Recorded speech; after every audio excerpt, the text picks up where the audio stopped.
Hey everybody, this is Chris with the Brothers Dimm. Welcome back to another video. Today we're going to be talking a little 40-40. So if you weren't aware, recently with the announcement of the World Championship schedule from Fantasy Flight Games, if you look right here on Wednesday, October 16th, as a side event, they're offering a new format called 40-40.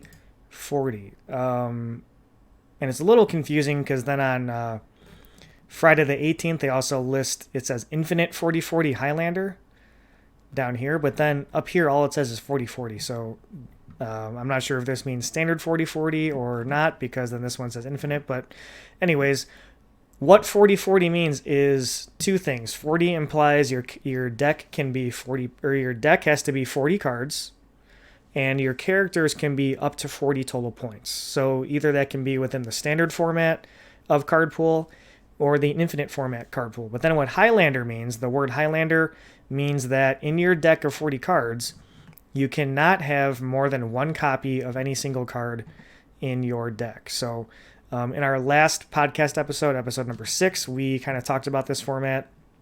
And if you listen to that, you know that I'm pretty excited about this, especially from Infinite. So we're going to kind of dive in and quickly just discuss one deck that I kind of brewed up. And I'll kind of go through the deck and characters and show you what we're working with.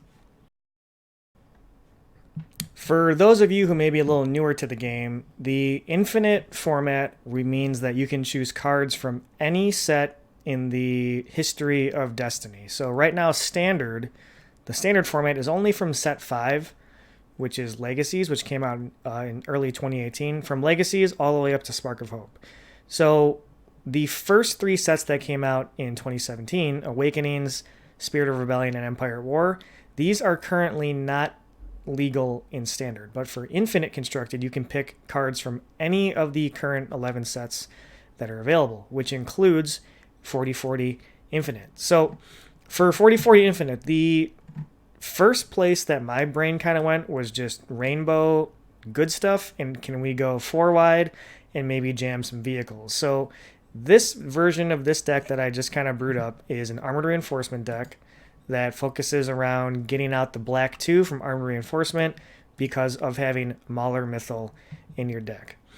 Before I dive into quickly breaking this down, I want to say that unfortunately I have not had a chance to play this deck, but I've just really been kind of in the crock pot with 40-40 and trying to draft up a bunch of things. So, going through this list, there's probably some things I missed or overlooked. And to repeat, I have not played this deck yet, so I don't really know how viable it is. But regardless of it being viable, the point of the format of 40-40 is to have fun and kind of laid back casual. So we'll kind of leave it at that. So take this with a grain of salt, but I think this deck is potentially pretty good. So first we'll talk about the characters, and then we'll go into the deck itself. We have Watto at double die, and Mauler Mithel at single die, Sienna Reed at single die, and Nightsister at single die. So by 2 Watto, single, this gets us to 37 points with access to quote-unquote rainbow, yellow, red, and blue. And then we have the 3 points left over for Armored Reinforcement. If you are not familiar with Nightsister, she is a character from Awakenings, and she is one of the best characters probably they've printed for being just cheap and good, similar to Sentinel Messenger. Her die is great, maybe minus the disrupt, but disrupt can be decent too. And then she has an action, which is re-roll a die and deal a damage to this character. So I'm not going to get into it, but in the past there are some decks that really tried to abuse this action right here on Nightsister, and she's just a super cheap way to get access to blue. We also have Sienna Reed, who is from Empire at War. She has now a power action that's been errated. It used to say just action, but now it's a power action. Spend 2 resources to ready a vehicle. And she also has 2 resource sides on her die, which is really, really, really awesome. So if we're trying to get Armored Reinforcement out with one big vehicle and leverage one big vehicle like the Black 2, clearly being able to have a power action on a character to reset that vehicle is pretty strong. And then along with the Black 2, we have Mauler Mithel. Mauler Mithel is from across the galaxy, and his his ability to possibly discard vehicles isn't really super relevant, but he also is cheap at 9 points with a bunch of damage sides, and then that gives us access to the Black 2. So Black 2 is our vehicle we're going to AR, and this vehicle says, while this die is showing range damage, increase its value by 1 if you spot Mauler Mithel. So from the beginning, we have a 2 gun, a 3 gun, a 4 gun for $1, and then a 3 indirect, which is a lot of damage for $2 because of the armored reinforcement discount. Last, we have Watto, 2-die Watto. Give us the money, give us the cheese, and we're off to the races, and he's also access to yellow. So, the way I look at it, I put Watto at elite because we want to get the money.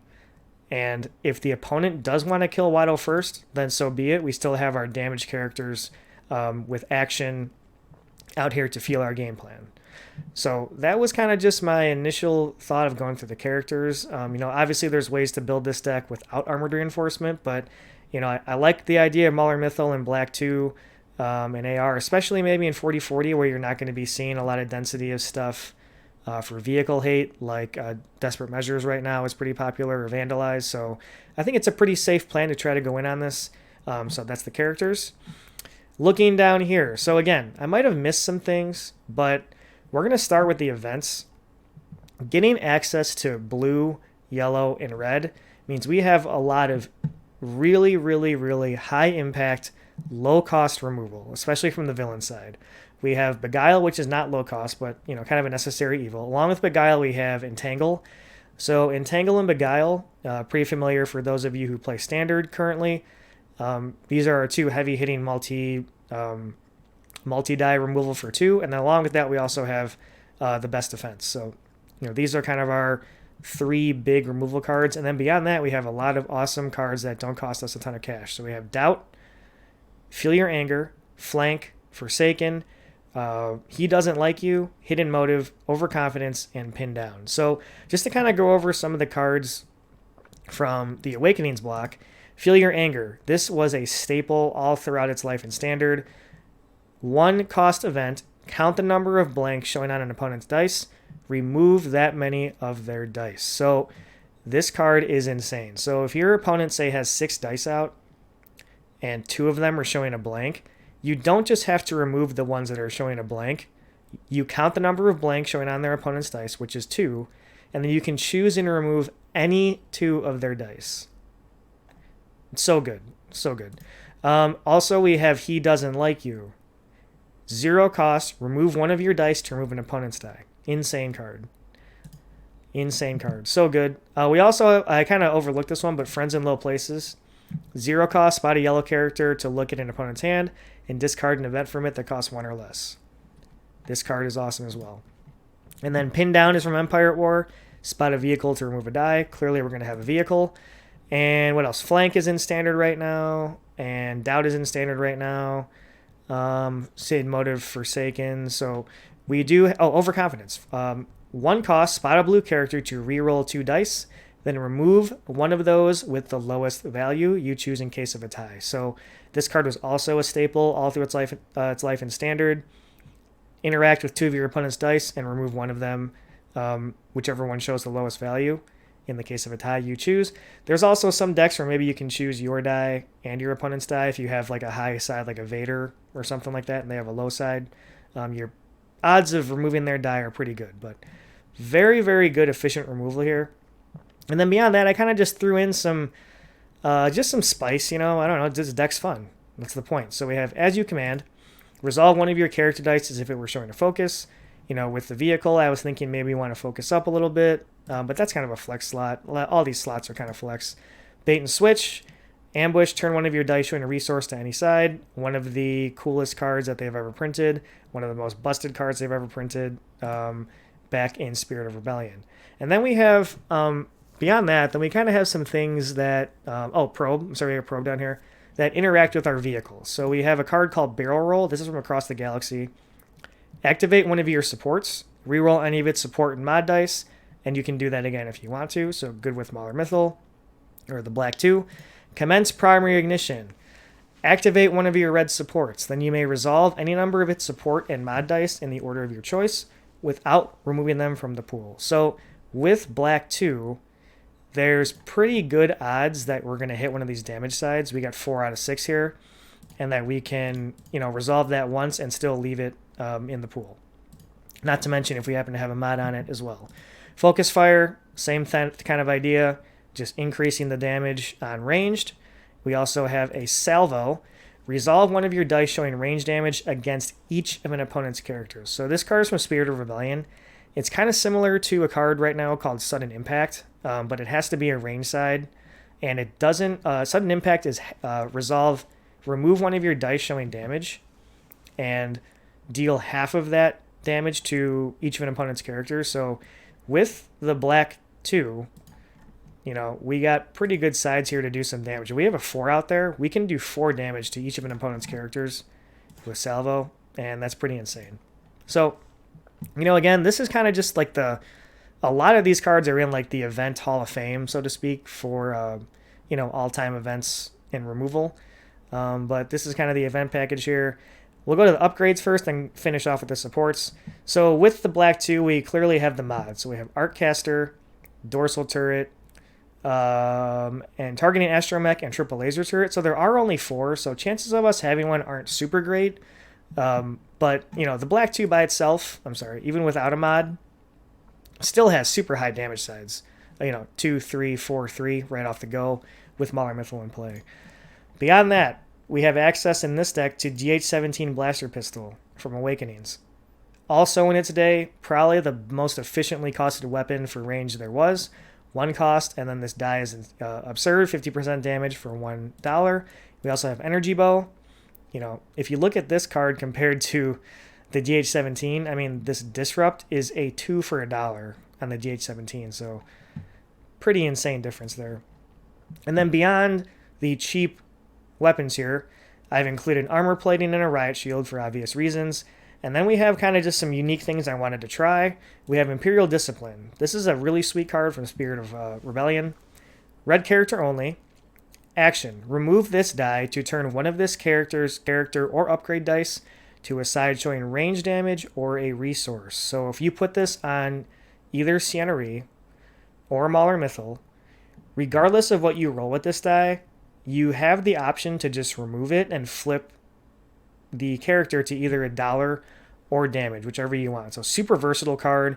On its own, it can just roll you $1 or a plus $1, but really, really sweet card. And again, just only $1. So tons of value there built in to a $1 card. I chose to put in a LL30 Blaster Pistol because of the special. One, it does have redeploy. The ambush isn't super relevant for us, but special says turn another one of your dice to a side showing ranged. So with the black 2, clearly we want to be trying to find that 4 for 1 or 3 for free, and this gives us another way to do that with the special. Relbeef V10 Mortar Gun. This is kind of like Force Wave before there was a Force Wave. Big damage sides, 2/2 plus 3. Action. Spend 2 resources to remove this die showing range damage to deal that damage to each of an opponent's characters. So with, granted it's expensive, but with this card and Salvo, we do have a little bit of action against wide decks to do a lot of damage against multiple characters. And then last, we have a fun card that I put in because why not? And that is Natural Pilot. Big 4-coster from Empire at War. Damage, focus, disrupt, and shields. After you activate attached character, you may ready a vehicle. So clearly, again, as I mentioned before, we are doing this whole thing. Why not try to ready it up with Sienna Reed for $2? Or now we have a Natural Pilot for a free reset on the vehicle itself. So those are the upgrades. And then last is the support package. We don't have a ton of vehicles because we're kind of all in on this AR plan. So we have the black 2. We have a hover tank. Maybe against a wide matchup, there's an argument to go search for the hover tank instead of the black 2. Not exactly sure. Fist for obvious reasons. Senate Chamber because of focus, dollars, and the power action is really, really good as well. So if we don't find focus, the power action is like a pseudo focus or interaction with the opponent. Improvised defense just for some more removal against focus and flipping. And I also included this card.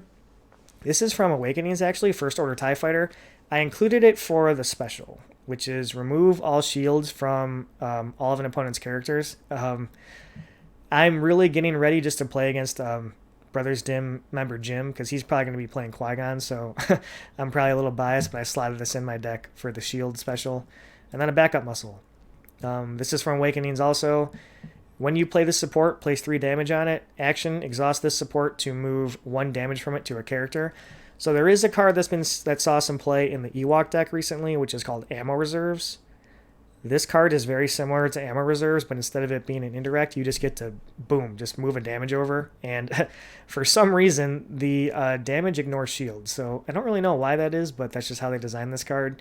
And back in the day, this was definitely a staple as well. So this is kind of just the deck. First place my mind went, like I said, was just let's get 3 colors in there and let's try and get some money. And all right, let's try Mauler Mithel with AR. That seems kind of fun. So, with 4040 coming up, it's a side event. I don't think there's going to be too much coverage of that, considering the main event being the highlight of Worlds. But, if you're someone who's not going to Worlds and you're trying to look for something to play, for me, I've been super excited with just brewing up stuff for 4040 Infinite. I've pretty much been spending a lot of my free time doing this sort of thing, just looking through all the characters from Infinite, and then, step 1, find the character pairing that equals 40, and then just go through the entire card pool. It's really, really fun to try and craft a deck that could possibly work, or maybe, or might not. So, also another quick tip before I go, with the Highlander being single cards, if you're trying to make a 4040 Highlander deck, if you choose to be single color, like only red, only blue, or only yellow, you can play the plot Solidarity to give you a free point. Solidarity is a -1 point plot that says play only if your characters are the same color. And the plot then says you can only play 1 copy of a card in your deck. But clearly with the restriction of Highlander, you're already playing 1 copy of a card in your deck anyway. So it's a way to play 41 points with monocolor. So, get in the DB, start brewing some stuff up. And, if your local area doesn't have a lot of people going to Worlds, if people aren't looking to test and practice against meta standard, bust out the 4040 decks, guys. This is going to be the time to have some fun between, now and Spark of Hope. So thanks for watching. This has been Chris with the Brothers Dimm. We'll see you next time for another Destiny video. Thanks for watching.